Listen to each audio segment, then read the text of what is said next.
All right, so to sculpt the ear, I've got my tools ready. Of course, I have my clay, a small assortment of brushes. I like a needle tool, a knife, and then some wooden tools. I prefer wooden tools that have pointed ends or blunt yet fine ends so that I can push the clay in smaller areas. Let's get started. First thing, I'm going to take my clay and roll it into an oval, and then I will press it into a thick disc. Now, I do like to sculpt ears independent of the head, and if I am sculpting a left and a right ear, I would sculpt them at the exact same time. And so whatever I do on one ear, I would do on the other, step by step, all the way through. So I've pressed it into a thick disc at this point, because this will be the entire dimension of the ear. And the ear actually sticks off the side of your head, and it's at an angle. So now that I look at this, I'm going to decide, is this the left or the right ear? And I look for the basic curve, so I can see here that this is the curve, so this will be the I have to think. This will be the right ear. So what I'm going to do is identify that this is the front part of the ear, and to do that I'm just going to either push this clay down at an angle or to cut it at an angle so that I know which side is which. And really all I'm doing is roughing out the basic form of the ear. So now, the ear is a strange and complex thing. The best way to approach sculpting, especially when you're new to it, is to break it into simple, identifiable parts. The other thing that I recommend you do is have a reference. So pull up a picture on a computer or have a model that you have them watch a video or something while they're distracted so you can really examine their ear. Just make sure you have good lighting. So to break it into simple parts, the two main parts of the ear can be generalized. One, by looking at what looks like a number 9. So I'm going to just use my needle tool to sketch in the number 9 right here. So this is the main part of the ear, number 9. And then the other main part is like a letter Y, and it kind of curves back like this. I know I have a couple of extra creases on there that might distract. So I have the number 9, and then I have a Y. And they kind of intertwine with one another. So after I have this, I am ready to also add in, I like to sketch in the tragus, which is this little piece of skin. Sometimes people pierce it, and that will help me to see the outer edge of the ear towards the front of the face. So now the next thing I like to do is to find the deepest parts of the ear, and I do this as well as most of the work that I do on the ear is a matter of pressing and blending. I do actually remove a little bit of the clay, but it's so soft it works best to actually just press. So this is where the eardrum is, and so I'm just going to press down where the eardrum is located. Then the next deepest area is at the bottom of this Y, right about here, and so I'm going to press that down. It can very easily get confusing what you're doing, so again, it's really helpful to have a reference. And so I actually have a picture on a computer up next for me.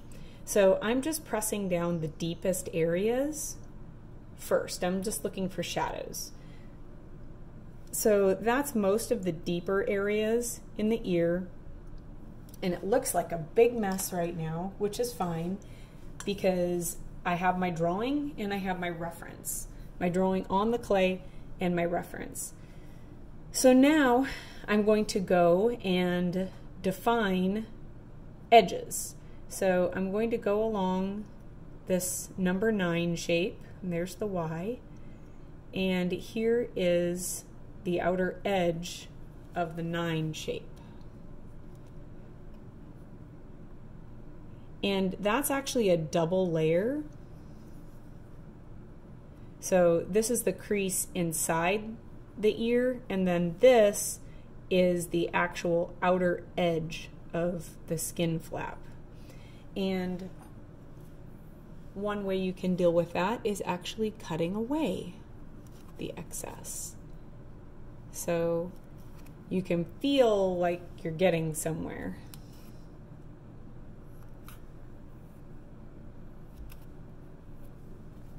And I'll cut away this as well. Okay. So I'm going to continue pressing.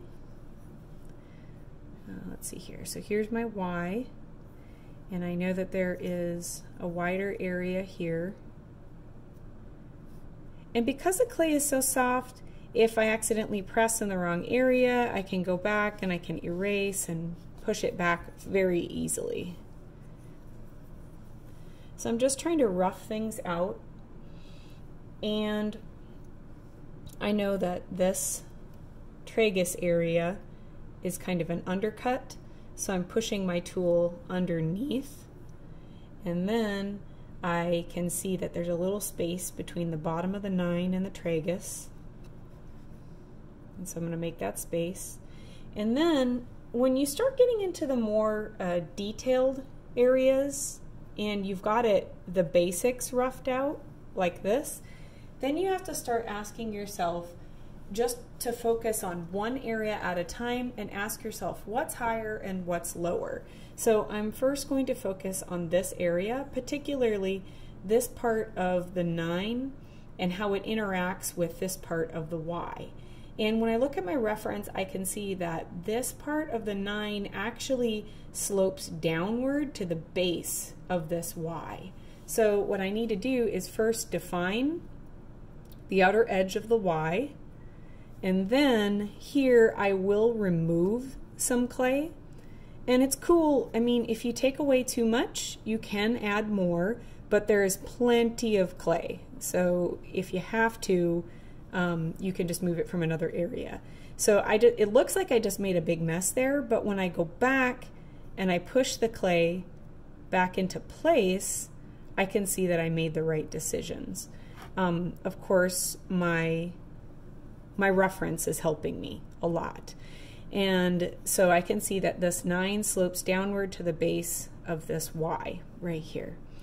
Now, I can also see that this area is a little bit thin, so I can actually, because I know this part, if I look here, this top of the Y, these little branches, they actually subduct and go underneath this flap here. So I could remove this clay, but this is a little thin, so I'm going to just take this clay and push it over here and build up that area. And then I can create the illusion of that Y portion going underneath. So this is actually very simple relief carving techniques. And a lot of times when people think of relief carving, they think you're actually removing a lot of clay. And that's not necessarily the case. Sometimes it's just displacing or repositioning the clay. So I'll just go through each section and ask myself that question: is this higher or lower or on top or above the area next to it? And you just ask that again and again. So like in this area here, there's actually a very deep shadow because this is actually an undercut. So I'm going to cut under and remove some of that clay. You need to be very bold when you are making these marks. Make your shadows dark, make them pronounced, and make them stand out. So after you've got a bit of progress, it's a good idea to go back in with some of your brushes. I like them to be just barely damp. And then I'm going to actually brush out some of the work that I've done so I can determine, is it deep enough? Is it the right form? This clay is very soft, so I'm just supporting it with my finger to make sure that I don't distort it too much. I'm also spending some time rounding the edges as opposed to them being really boxy and square. And because the clay is so soft, I can sculpt with my paintbrush quite easily. Just break the ear into small sections, work one section at a time, and then after you feel like you're getting somewhere on that section, move to another and repeat the process again and again until you end up with a nicely finished product. If you get stuck on an area, move to another area, but break it down into something, a small, simple spot, and ask yourself that question. Is this higher or is this lower? Does this go above? Does this go below? And when you can answer that question for the section you're looking at, you have all the answers right there because you have your reference, you have your model, and all you have to do is be able to look. So, like I said, if you're sculpting both ears, it's a good idea to do them at the same time. So these are two ears, a left and a right, and they've sat out for a little while, so now I can actually go back and I can brush out details. But if I brush out something here, I should do the same on this ear and make sure that they're relative to one another. I would also have references of both the left ear and the right ear pulled up on my computer, or if you're old school, print it out so that you have them right next to you and you can refer to them as you move along. But I like to let the ears set up a little bit and then go back and carve out some areas with smaller, more precise tools like your wood tools, or you can use dental tools or anything that you have for carving tools. Now, another area that you'll address as you get further along is the back side of the ear, because this is really, really thick. The reason for that is, again, the ear sticks out at an angle. So the part that attaches towards your temple and your cheekbone is much closer to the face, and then the skin portion, the cartilage portion, sticks out further from your head. And so we have to figure out how to address this. And what I usually will do is I'll take a knife or a needle and I'll actually draw the thickness of that ear skin flap all the way around. I'm just drawing, I'm not actually cutting. And that's a little, oops, that's a little bit thin right there, so I can brush that out so I don't get confused. And go back. I draw it, and then I'm going to cut away this clay. And I started the process on this one right here. So you can see I've started to cut away the clay all the way through the top, so that when you look at it from the front, you can see this, how this cartilage sticks out. And this is where a model comes in very handy, as opposed to just working from a photograph, because the photograph isn't going to show all of the dimension. But when you look at the ear from the front, so this is the part that attaches to your cheekbone, when you look at it from the front, you can actually see the curvature that occurs and how this 9 shape curves not only downward, but it curves slightly outward. So I encourage you to play around with this cutting, but the most important part is to be able to sculpt a left and a right ear. And when you're doing it, do them at the same time. As you're getting to the point that you're ready for finer details, let the ears set up a little bit more so that you can go in and work with clay that's soft, leather hard, so it's easier for you to work on fine details.